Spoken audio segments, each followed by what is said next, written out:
আসসালামু আলাইকুম প্রিয় দর্শক, সবাইকে স্বাগত জানাচ্ছি তুরস্ক এবং সিরিয়ার সীমান্তের পৃথিবীর বিখ্যাত ফুরাত নদীর তীর থেকে। আপনারা আমার পেছনে যে জায়গাটি দেখছেন এটি ঐতিহাসিক ফুরাত নদী এবং ঠিক এই জায়গাটির নাম হলো রুম খেল্লা বা রুম খালে, মানে রোমান সাম্রাজ্যের সময় থেকে এই যে পেছনে দেখছেন এইখানে একটি ঐতিহাসিক দুর্গ ছিল। কোথায় হারিয়ে গেছে রোমান সাম্রাজ্য, কোথায় হারিয়ে গেছে পারস্য সাম্রাজ্য, একদিন এইভাবে হারিয়ে যাবে ডোনাল্ড ট্রাম্পের আমেরিকান সাম্রাজ্য। আজকে পারস্য উপসাগরের তীরে আমেরিকা যে ক্ষমতার অহংকার দেখাচ্ছে, এই দুর্গগুলো প্রমাণ করছে একদিন রোমানরা এইভাবে অহংকার দেখাতো। তাদের সেই অহংকার আজকে ইতিহাসের একটি স্মৃতিচিহ্নে পরিণত হয়েছে। আজকে এই জায়গা থেকে আমরা আপনাদেরকে জানাবো আমেরিকার সাথে ইরানের সর্বশেষ উত্তেজনার পরিস্থিতি, জানাবো ফিলিস্তিনের সবশেষ সংবাদ। আমাকে দেখতে এবং শুনতে কোনো সমস্যা হলে কমেন্টে জানাবেন। আপনারা দেখছেন ফুরাত নদীর তীরে একটি একটি গ্লাস টেরেস থেকে আমরা এই লাইভে যুক্ত হয়েছি। এই জায়গাটি তুরস্কের গাজিয়ান্তেপ শহরের শেষ প্রান্ত এবং তারপরেই হলো সিরিয়া। আমাদের আজকের এক নম্বর সংবাদ, ফিলিস্তিনের গাজায় আবারও ভয়াবহ বিমান হামলা চালিয়েছে ইসরায়েল। সেই বিমান হামলায় ৩০ জন ফিলিস্তিনি শহীদ হয়েছে।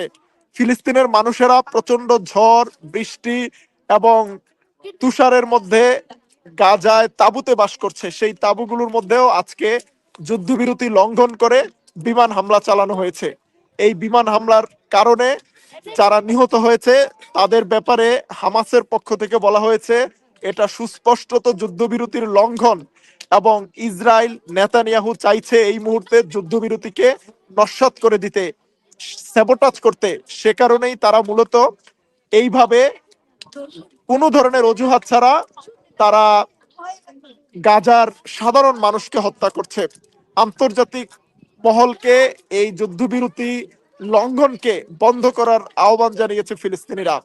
আমরা দ্বিতীয় সংবাদ দেব ইরান থেকে। আজকে ইরানের বেশ কয়েকটি শহরে রহস্যজনক বিস্ফোরণ ঘটেছে এবং বিভিন্ন সোশ্যাল মিডিয়া থেকে দাবি করা হয়েছে যে আজকের এই বিস্ফোরণে ইরানের নৌবাহিনীর একজন শীর্ষ কমান্ডার নিহত হয়েছে।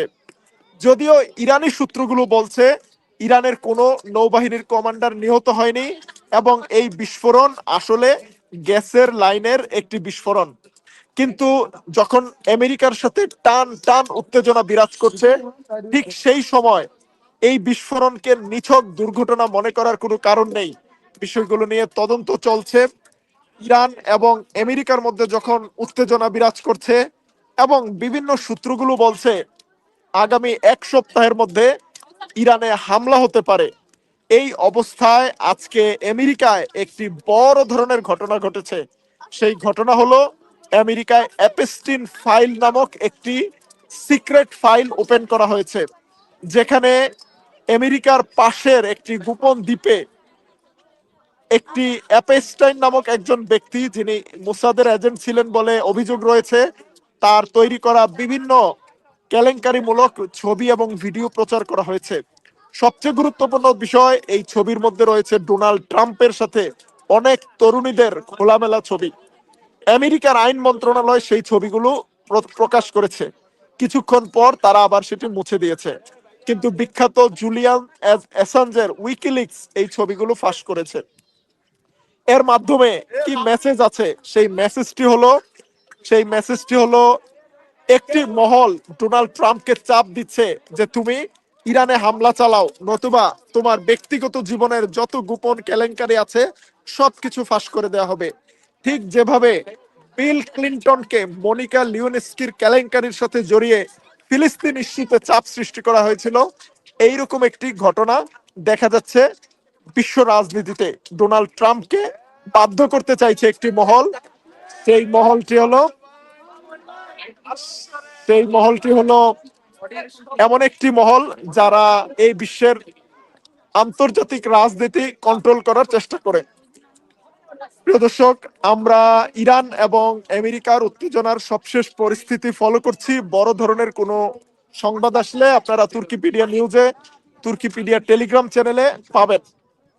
যারা আমাদের চ্যানেলে যুক্ত হয়েছেন, এই মুহূর্তে আপনারা দেখছেন আমার পেছনে তুরস্কের বিখ্যাত ফোরাত নদী। তুরস্কে এখন বিকেল বেলা, বাংলাদেশে হয়তো এখন রাত হয়ে গিয়েছে। কে কোথা থেকে দেখছেন, আপনাদের এখানে কয়টা বাজে কমেন্টে জানাতে পারেন। আপনাদেরকে আমরা লাইভ শেষ করার আগে আবারও একটু ফোরাত নদীর সৌন্দর্য দেখাতে চাই। এই নদী সম্পর্কে বলা হয়েছে কিয়ামতের আগে এই নদী শুকিয়ে যাবে এবং এই নদীর তলদেশ থেকে স্বর্ণের পাহাড় বের হবে, স্বর্ণের পাহাড়। এবং সেই স্বর্ণের পাহাড়ের জন্য একটি বড় যুদ্ধ হবে, অসংখ্য মানুষ মারা যাবে এই যুদ্ধ নিয়ে। এই সেই ফোরাত নদী, এই নদী এখনো পানিতে পরিপূর্ণ, মানে এখনো কিয়ামতের নিকটবর্তী সেই সময়টি আসেনি।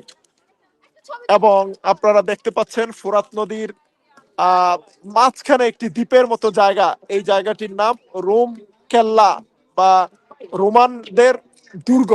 এক সময় রোমান সাম্রাজ্য এই এলাকাটি পাহারা দিত। এই জায়গাটি এখন একটি পর্যটন কেন্দ্র। এখানে সুন্দর একটি গ্লাসের টেরেস তৈরি করা হয়েছে। পৃথিবীর বিভিন্ন দেশের টুরিস্টরা এই জায়গায় আসে। আমরা তুর্কিপিডিয়ার দর্শকদেরকেও আজকে আন্তর্জাতিক সংবাদের পাশাপাশি তুরস্কের এই নয়নাভিরাম দৃশ্যটি দেখালাম। আপনাদের কেমন লেগেছে ফোরাত নদী দেখতে? আগামী দিনে কোনো এক সময় আমরা সিরিয়ার ভেতরে ফোরাত নদীতে ঘুরতে যাব ইনশাল্লাহ, যেখানে ওসমানী সালতানাতের প্রতিষ্ঠাতা এরতুরুল গাজীর বাবা সুলাইমান গাজীর কবর রয়েছে।